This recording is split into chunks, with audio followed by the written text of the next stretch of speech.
Everybody, welcome to Contest Prep University. I'm Joe Klemczewski with Adam Atkinson. We're going to start a series called Building a Career in Bodybuilding. And I think obviously you could say, Adam, you and I have done that, but it doesn't necessarily look the same for everybody. And let's start with where we literally began, which as competitors, we probably had similar goals in seeing the culture of bodybuilding, having some physical goals. And then we decided, hey, we want to do something. And it really came, for me at least, I won't speak for you, out of a love of the pursuit. And there's a lot that goes into that. But for our first episode, let's talk about having any kind of career as a bodybuilder, starting out as a competitor at least, and just what it means to really pursue something that is more than just a contest. Yeah, absolutely. What really brought me into it too was just making people better. So you can go so many different places with bodybuilding as a career.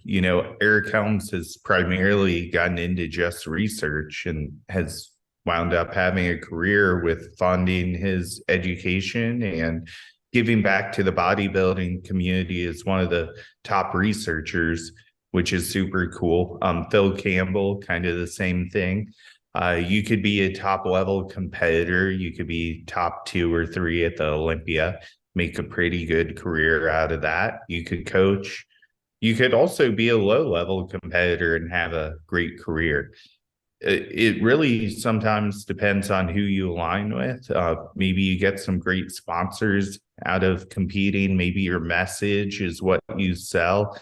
I have a client who helps women with eating disorders and helps them exit contest prep. And she's a psychology major bachelor's, and she does an amazing job with her career. So there's a lot of different specific avenues you can go. And I think when you say pursuit and following your passion, you can sometimes blend a passion of bodybuilding with also another passion. It could be creating foods or recipes for competitors. There's a lot of different ways you can go with this. And coming back to just where most of us begin, I think of the fact that I've been doing this now for 30 years. And so I have competitors that 20, 25, 30 years ago, I helped them win a pro card. And now they're masters competitors with grown children, and they're either re-entering the sport or they've stayed connected to it. And I'm just going along with people who are just competitors. They have a competitive career that has spanned that much time, and they just still love it for the sake of the pursuit. They get on stage. They want to stay in good shape all year, but they also want to see that pinnacle condition, that they can still do it, that they can still maintain that competitive edge and push themselves to even new levels. And I think that's a big part. We're going to talk about that in episode 2. But I think in terms of pursuit, and I've just done this really long series in our Flexible Dieting Institute research reviews on dopamine, and it's a very big buzzword to talk about the fact that pursuit is the whole game, not the actual accomplishment or prize. And people often don't realize that the reason why, even if you just win, like you just literally won the biggest contest and goal of your life, the next day you feel oftentimes very empty. And it's like, wow, I've been pursuing this. I've got it. Now what? And we don't realize that it's actually the joy of the pursuit that matters more than anything. Yeah, absolutely. I could say I felt that way after having one of my athletes qualify for the Olympia. I was like, wow, I need to recreate a bucket list now of, because I've literally achieved everything that I kind of wanted to up until this point. But I do enjoy the pursuit. I do enjoy the engagement with clients. So immediately when I dug into my emails, I was happy again.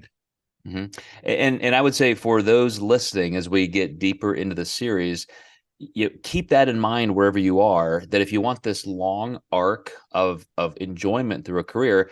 I started lifting weights when I was 11, and I mean aggressively. I had a game plan. I have never had an unintentional week off since, in 40 plus years.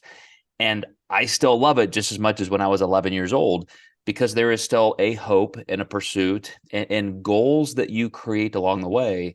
And that's the important part, is to make sure that you're strategizing how you're going to play that long game of a career that you want to enjoy for that long. Absolutely. All right, guys, well, hang in there. We're going to see you in episode 2, and we're going to break down exactly what you can make of this career in bodybuilding. See you next time in Contest Prep University.